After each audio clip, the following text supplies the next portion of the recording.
Hi guys! Magandang gabi! Welcome back po dito sa Gandara SRU channel for Showbiz Update. Ang tatalakayin nga natin ngayon at pag-uusapan mga kakimpaway pumapatungkol nga po dito sa bagong opportunity na magbubukas kay Kimi at ang pasabog, syempre, ni Chinita Princess. So ano nga ba yan mga kakimpaw? Tara alamin po natin. Puro good news lang po tayo ngayon mga kapipi. Kaya nakakatuwa kasi ang dami talaga mga ganap na Kim Paulo, hindi po nauubusan. Pero bago po tayo magsimula guys, sa mga hindi pa po nakaka-subscribe sa ating channel, pakiclick lang po tayo natin subscribe button at notification bell na riyan sa baba para mag-i-updated po kayo at ma-notify tuwing may bago tayong chika at balita hinggil sa Kim Pao. Maraming salamat! And ngayon naman, dumako po tayo sa pagbabasa ng komento ng ating mga subscribers patungkol sa mga previous updates natin. And darito nga ang comment na napili natin mula po kay Miss Helen Santos. Sabi niya rito, tama si Christopher Min sa mga sinasabi niya. Kaya tigilan niyo mga sinasabi niyo kina Kim at Paolo at aamin din sila. Tahimik lang sina Kim at Paolo kaya tayo maging masaya sa dalawa at nagmamahalan sila. Gusto na din ni Kim na bumuo ng sarili niyang pamilya. Pray tayo para kina Kim at Paolo. Sana all, forever, Kim at Paolo. So ayan, maraming salamat po sa inyong komento, Miss Helen Santos, at mabuhay kayo. And kung matatandaan nyo nga po, merong sinabi si Christopher Min hinggil po sa pagbubuntis issue ni Kim na kung sakali man nga, wala pong masama at walang tinatapakang ibang tao at deserve ni Kim Chiu ang mga magagandang nangyayari sa buhay niya ngayon. At nilang dalawa ni Paula Avellino kasi si Kim ay isa po talaga sa pinakakilalang pinakamabait sa mundo po ng showbiz. Isa po yan si Kim sa hinahangaan nila dahil siyang tunay na may gininto ang puso ang batang yun. Sabi nga niya mga kakimpaw, diba? Kaya wag naman daw magsalita ng hindi maganda tungkol kay Kimi. Wag pagsasalitaan ng hindi maganda dahil si Kim ay deserve lahat ng kanyang mga blessings na natatanggap. Lalo na't napakabuti ni Kim bilang tao, bilang kapatid, bilang kaibigan. Kaya wag naman sanang batikusin nga si Kim Chiu if ever dahil wala rin namang masama kasi wala naman tinatapakang tao si Kim at Paolo Avellino. They are both single ang status. Wala naman pong sabit ang Kim Pao. Kaya huwag na huwag huhusgahan ang pagkatao ni Kim at magsasalita ng hindi maganda dahil lamang po sa rumors na kumakalat. Samantala, sabi naman dito ni Miss Relay Denise de la Paz, maganda ring gabi. Miss Gandara, blind item lang yan.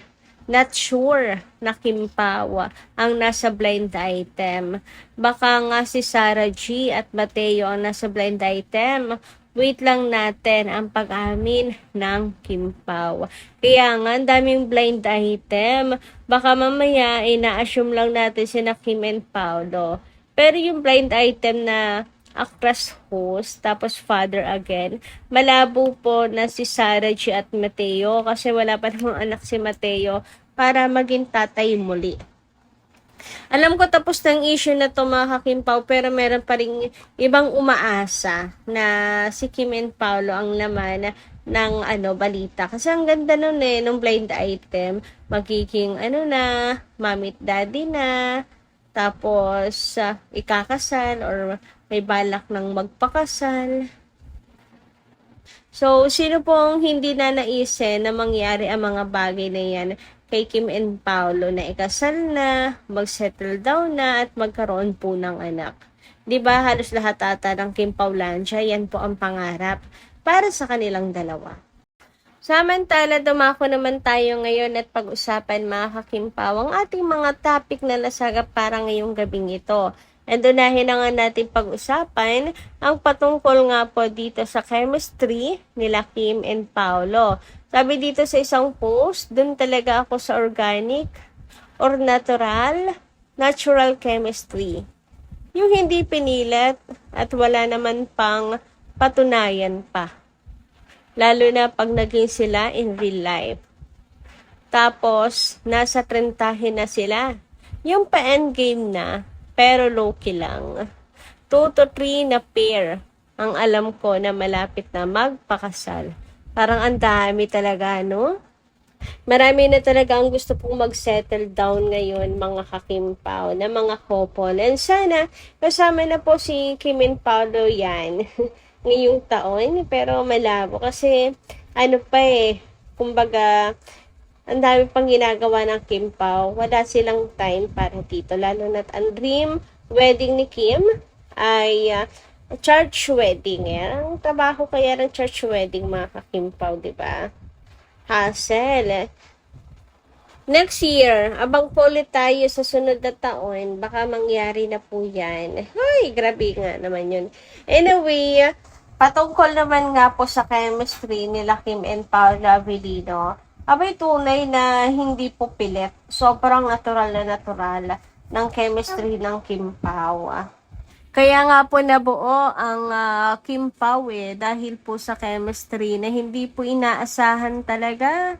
Alam niyo yon, nag-boom na lang talaga silang dalawa out of nowhere. Yung hindi na malaya ni Kim and Paolo, may fanbase na pala silang dalawa, may kinikilig pala sa kanilang dalawa. Ang lakas ng tambalan nila mula nung linlang talaga. Kasi parang may magic sina Kim and Paolo Avellino. Yung chemistry talaga ay nag-uumapaw kasi. Tapos, super bagay pa po talaga silang maging magtsasawa in real life. Hoy, bagay maging magtsasaw. May ganun pala. Pero 'di ba? What if? Kasi sa totoo lang, mga kakimpaw, hindi lang chemistry, in love team, meron sina Kim and Paolo Pati personality po nila, they have chemistry, kaya alam mong magkakasundo talaga sila in real life, sa kanila pong relasyon. Hindi lang kasi yung look nila, hindi lang sila mukhang bagay at may kuryente, may kilig, may spark. Pati po talaga personalidad nilang dalawa ay may chemistry din. So magwo-work talaga kung sakaling magkatuluyan si Kim at Paolo Avellino. Anyway, dumako naman tayo ngayon at pag-usapan ang ganap ni Chinita Princess. Kahapon, sa kanila nga pong shoot sa Binondo, mga hakimpaw, na meron po tayong ilang nakuhang larawan sa social media, nakuha po sa shoot ni Chinita Princess sa Binondo. Ayan may mga pag-gown si Chinita Princess. Para bang debutante ang peg lamang.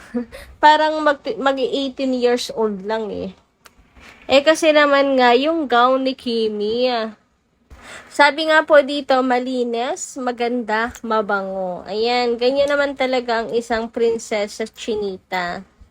Mapapasana all ka sa pagiging makinis, in her good hygiene, napakabango nga daw po. And super ganda, nag-uumapaw na ganda, mga kakimpawa. So, ayan, ang pictures ni Kimi, ang OOTD ni Kimi sa kanya pong shoot sa Binondo. Well, bagay naman kay Chinita Princess. Kaso nga lang, sabi nila, masyadong debutante. Hindi naman po magdidebut si Kimi. Anyway, para saan nga kaya tong kanyang shoot na to, mga kakimpaw? And nakikita mo rin dito na wala talagang kaarte-arte si Kim. Kahit saan mo yan paupuin, go lamang yan si Kimi.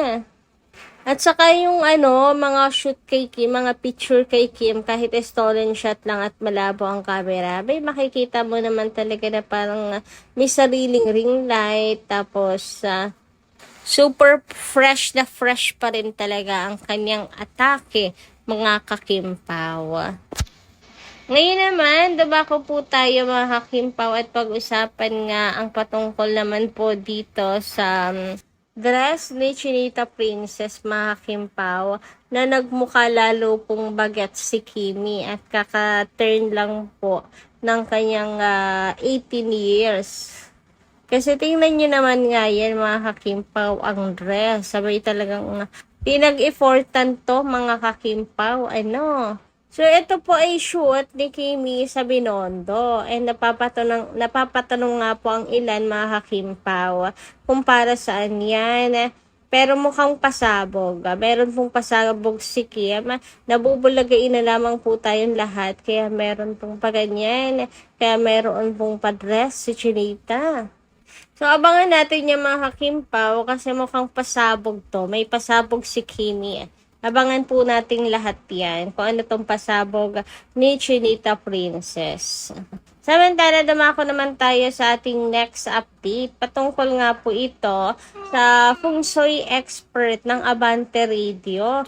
So, ayan nga mga Kakimpaw, tungkol ito kay Kim Chu. Parang nagpahula po sa tarot card tungkol sa buhay ni Kimi. And ang sabi po niya dito, ay magkakaroon nga daw po ng bagong bukas na oportunidad ngayong Ghost Month si Kim Chu. So, Ghost Month, tama ba? Halloween yon? O may Ghost Month tayo ngayon? Basta meron po magbubukas na bagong oportunidad ngayon kay Kim Chu. So, yan daw po ang sabi ng baraha ni Master Hans Kua. Sabi ni Abante Radio. Well, at least mga Kakimpaw, good news to para kay Kimi. And yung iba nga ang iniisip, bagong oportunidad, another business para kay Kim Chu, mga Kakimpaw. Malay nyo nga naman daw, si Kim at Paula Avellino, di ba, magsimula na ng kanilang business. So, di bagong chapter yun sa kanilang buhay. So, kayo guys, ano inyo masisay tungkol dito? Comment ka lang po dyan sa baba. Hanggang dito lang muna ating update. Maraming salamat po sa pakikinig. Kita-kits po muli sa mga susunod nating chika. Maraming salamat. Ingat po palagi.